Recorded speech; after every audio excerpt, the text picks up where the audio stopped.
Bienvenidos a República Laica, soy Roberto Blancarte. Tendremos en este 2015 un nuevo formato para este programa en el que tendremos una sección en donde comentaremos noticias nacionales e internacionales que obviamente tengan que ver con esta República Laica, y además vamos a tener invitados, especialistas, expertos, donde platicaremos de los temas que cada semana vamos a discutir. En esta ocasión, como les menciono, vamos a hablar sobre libertad de expresión, derecho a la blasfemia, que tiene que ver con muchas otras cosas más, sobre todo en el contexto de la reciente masacre al periódico Charlie Hebdo y a los caricaturistas que trabajaban allí. Eso obviamente se relaciona con la posibilidad de blasfemar, pero también con islamofobia, con antisemitismo, con los fundamentalismos que no nada más son musulmanes, y con muchos otros problemas que se relacionan directa o indirectamente con la posibilidad de expresar libremente lo que pensamos y lo que podemos pensar acerca de los demás y de nosotros mismos, la crítica que podemos hacer, la risa que podemos crear incluso de eso en nuestras sociedades. Para eso tenemos varios invitados. Estará con nosotros Pauline Capdeville y también Rafael Barajas El Fisgón, y con nosotros estará también el maestro Felipe López Veneroni, quien nos comentarán, discutirán acerca de estos temas. Así que, pues, bienvenidos e iniciamos.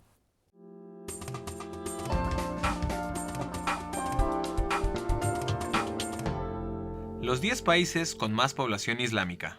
Indonesia con 182.2 millones de musulmanes, Pakistán 136.9 millones de musulmanes, Bangladesh 115 millones, India 108.6 millones, Irán 63.9 millones, Turquía 61 millones, Egipto 51.6 millones, Nigeria 40.2 millones, Argelia y China comparten la misma cantidad con 29.1 millones de habitantes musulmanes. Estos son los países en Europa con mayor número de musulmanes: Francia con el 7.5%, Bélgica con el 6%, Suiza con el 5.7%, Países Bajos 5.5%, Alemania con el 5%, Reino Unido 4.6% y el resto de Europa cuenta con un 2.8%.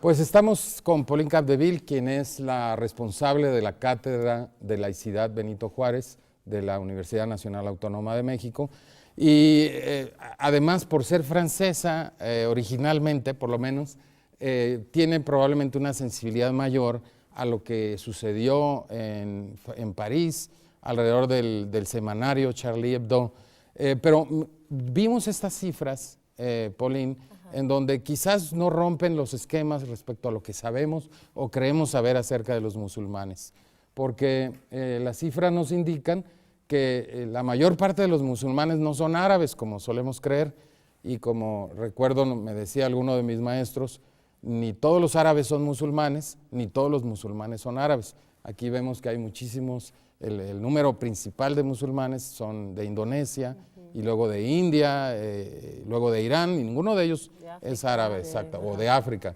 Pero además de eso vimos que en la propia Europa, el número de migrantes o de personas que ya son de segunda generación y que pertenecen a esa religión no es tan grande como algunos claman, digamos, ¿no?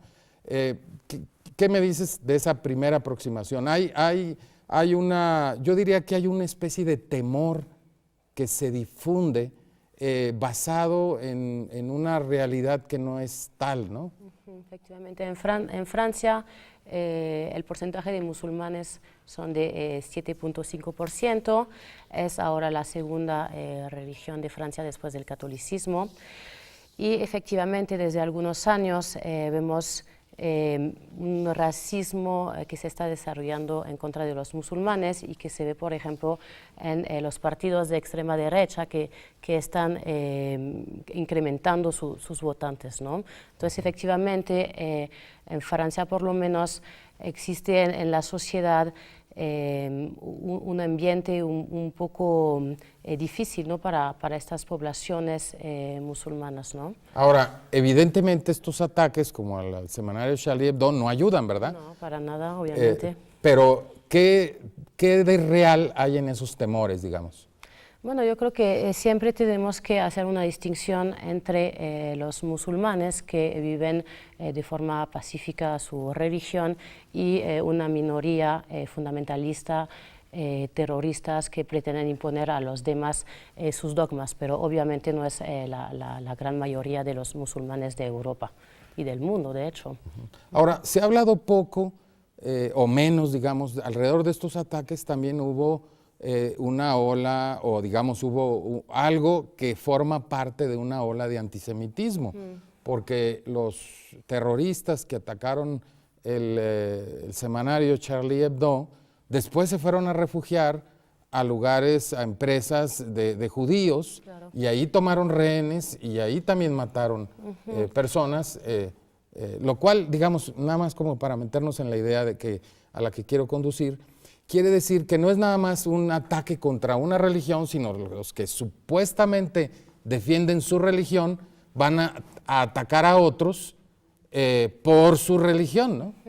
Sí, lo cual es, digo, paradójico, ¿no? O sea, sí, en el fundamentalismo islámico hay toda una retórica en contra de los judíos, ¿no? Y que se alimenta del conflicto entre Israel y Palestina. Y vemos como este conflicto se repercuta en Francia, por lo menos, ¿no? También lo que es importante de decir es que el antisemitismo en Francia no es solamente de la comunidad musulmana, ¿no? De hecho, asociaciones de defensa de los judíos están diciendo que hay cierto regreso de un antisemitismo estructural en Francia, y que vemos, por ejemplo, en las encuestas sobre prejuicios hasta los judíos, hay casi 1 de 4 franceses que considera, por ejemplo, que los judíos tienen demasiado poder a nivel económico o en los medios, ¿no? Y eso también es inaceptable. ¿Y qué relación tiene todo esto con la escuela en Francia? Digamos, porque yo recuerdo, pues obviamente, todas las discusiones alrededor del velo islámico, la prohibición al velo islámico y a los símbolos religiosos ostensibles u ostentatorios que se hizo desde hace algunos años. Bueno, yo creo que sí la ley en contra del uso del velo islámico en las escuelas tenía vocación a favorecer una mayor convivencia, no creo que haya logrado su propósito realmente, ¿no? Porque hay cierto resentimiento de los musulmanes de Francia en este aspecto, ¿no? Porque es una ley que era dirigido directamente a los musulmanes finalmente, ¿no? Ahora con los atentados de Charlie Hebdo, sí, la gran mayoría de la población expresó su rechazo hacia el terrorismo y a favor de la libertad de expresión. En las escuelas hubo algunos incidentes de alumnos que se negaron a respetar el minuto de silencio al considerar que finalmente ellos no eran Charlie y que se habían buscado esto al burlarse de Mahoma, ¿no? Entonces, lo que está tratando de hacer ahora el gobierno francés es de fortalecer los valores republicanos y democráticos en la escuela con la formación de maestros para platicar de estos temas, ya que en algunas escuelas es un tema muy difícil, ¿no? Cuando hay muchos alumnos de confesión musulmana. Y también tratar a un nivel más estructural de favorecer una mayor igualdad entre todos los alumnos, ¿no? Porque en Francia hay ciertos barrios que están marginalizados, donde hay una tasa de desempleo muy alta, y finalmente también esas son las causas más profundas de estos atentados, ¿no? O sea que difícilmente la escuela va a resolver un problema social que existe de marginación real, ¿no? Ajá. Es decir, los musulmanes en Francia se sienten marginados y están realmente marginados. Yo creo que sí. No, obviamente depende también del estatus socioeconómico, ¿no? Pero hay, pero en términos generales viven en barrios marginalizados donde hay una tasa muy alta de desempleo, y tal vez eso es la causa de de que Francia genera estos jóvenes que están... Que ya son franceses. Sí, que ya son franceses, pero que ya perdieron tanta la esperanza para llegar a este tipo de actos suicidas donde se trata de matar al mayor número de personas posibles también, ¿no? Ahora, ahí hemos visto una cosa muy curiosa en la que hay personas que por la misma razón dicen, pues ellos tienen derecho, por ser marginados, tienen derecho a usar la violencia, no, o por ser musulmanes, en el mundo musulmán en general, que reaccionan contra la imposición del mundo occidental y de alguna manera justifican eso, ¿no? No, obviamente nada justifica este tipo de violencia. Sin embargo, existen grupos que lo han justificado, ¿no? Sí, Abiertamente. claro que sí. Desde estos que dices que en la escuela dicen, no, Ajá. pues yo no soy Charlie, como quien dice, yo sí los apoyo, ¿no? No, yo creo que realmente hay que dirigir la acción de dos lados diferentes, ¿no? Al nivel de los valores, reafirmando la laicidad. La tolerancia ha mostrado que la laicidad no es la exclusión de algunos, sino al contrario, la posibilidad para todos de expresarse, y también a nivel más estructural socioeconómico. Y dime una última pregunta. ¿Qué te parecieron en ese sentido las declaraciones del Papa, de alguna manera o sin de alguna manera justificando abiertamente la violencia? Bueno, a mí no me pareció muy cristianas las declaraciones, pero no soy quien para juzgar. Él actúa... Así como él mismo dijo, ¿no? ¿Quién soy yo para juzgar? ¿Tú te pones igual?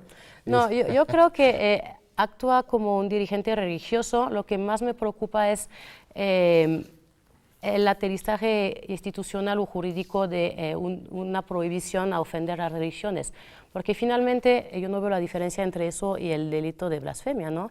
Que finalmente es la prohibición de tocar algunas cosas sagradas.